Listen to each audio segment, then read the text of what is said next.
We're going to tie a Gurgler by request. There's nothing really special about how I tie this. I do this a little bit differently than the way Jack Gartside, the originator of the pattern, tied it, in that he used hackles to form the ballast of the body. I'm going to use Estaz. Other than that, it's pretty much similar, except for I'll do one little technique at the very end that gives the lip a little more support. Something I've seen over the years that I kind of like and have put it in here. Start a little layer of thread. In this case, I'm going to use red, but you can use any color that you want. Then I'm going to make this a chartreuse over white color.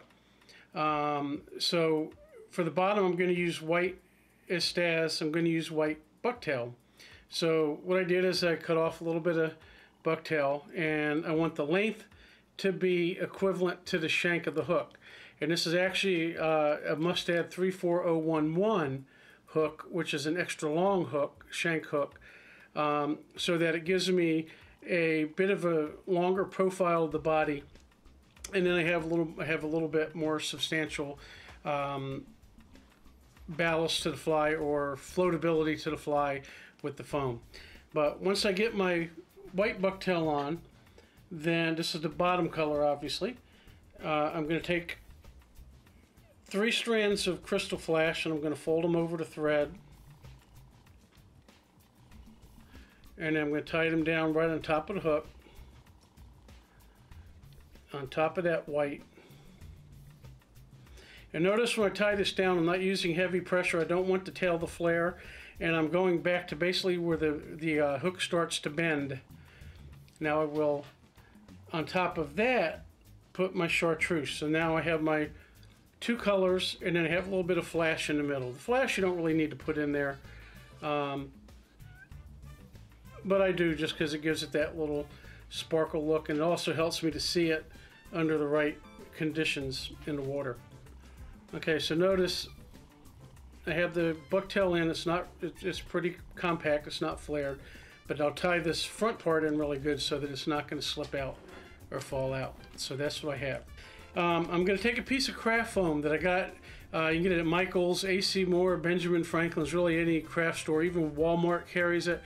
I like this stuff. You can see it has a sparkle built right into it. And they come in large sheets. They're about probably 6 by 8 total. And what you do is you cut little 1/2-inch strips out. Then when I get the strip, I cut a little taper in there, so it just makes it easier to tie onto the hook. So what I'm going to do is bring my thread forward, and I'm going to grasp the beginning of that, tie it down, and then I'm going to wind it back, and I'm going to leave open wraps so I get kind of a segmented look to the body.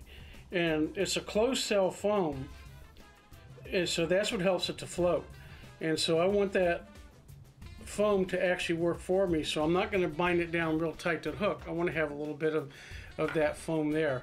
Now notice I leave this real long, because eventually this is going to get pulled over, and that's going to form the top and kind of add a little more floatability to the fly.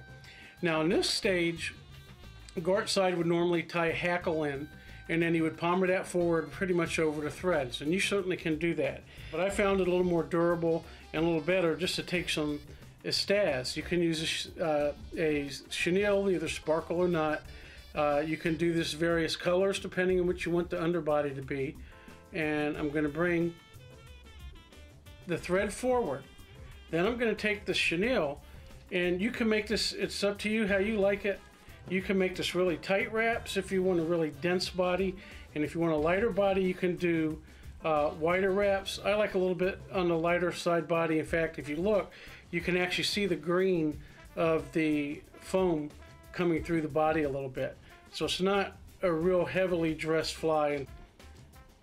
And then I'm going to tie it off, and then I'm going to cut that little piece off there. So when that's tied down really well, basically this takes place of the hackle. If I fish this at the night line at the Chesapeake Bay Bridge Tunnel, or really any place where there's light, any dock, it'll have a little bit of flash to it. So now what I'm doing is I'm pulling this over. I pull it tight. I have seen people do it where they put like a little crease in there and make that more of a flat look. I kind of prefer that basic pull straight forward look. Okay, and then pretty close to the eye of the hook, I'm tying this off, and you notice there I used a little bit too much pressure and I ripped into that, but that's okay, I can fix that in a minute. So what I'm going to do is now, for the front of the fly, okay, this is what I have so far, I'm going to cut that off, so I'm leaving a little bit of a head there, and I'll go back later and I'll address that head. But now what I'm going to do is I'm going to lay just a little extra piece on the top there to reinforce that lip. It makes it a little bit stiffer and stronger. So what I'm going to do is take just a little piece, and you notice at that profile I cut it so that it's a little bit shorter than the head and definitely shorter than the body, and then trying not to cut into it like I did the first piece. I'm just going to tie that in and then pull the lip forward, and then I'm going to build thread wraps in the front and tie it off.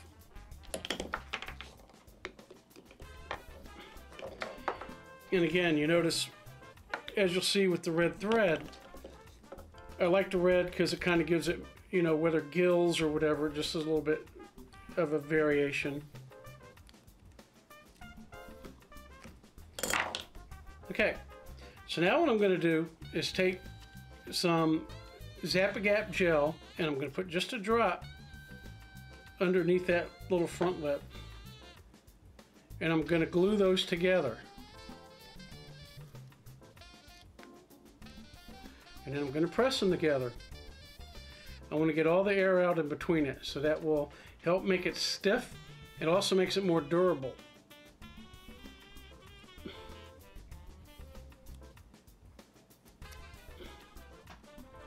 Okay, so notice that gives it a little more stiffness, so it actually creates more pop in the water by doing that. And then I'm going to put a drop on this underside,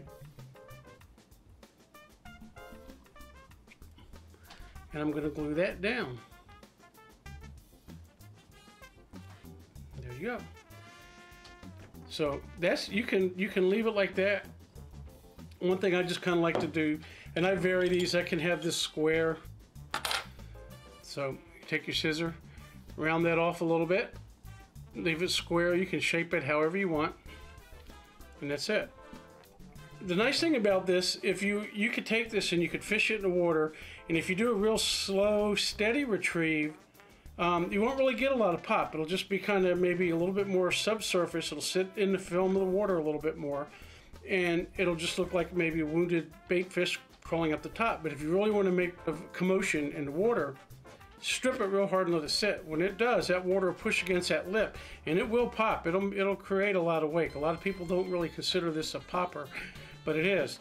And what it really represents, who knows? A lot of people say more of a floating shrimp. If you look at it from the bottom side, it certainly does have that kind of look. You look at the shape, this could be the tail, you know, but when the fish are looking at it like this and it's popping along, you know, little bait fish. The Gurgler by Jackside, and just kind of adapted to my tying style.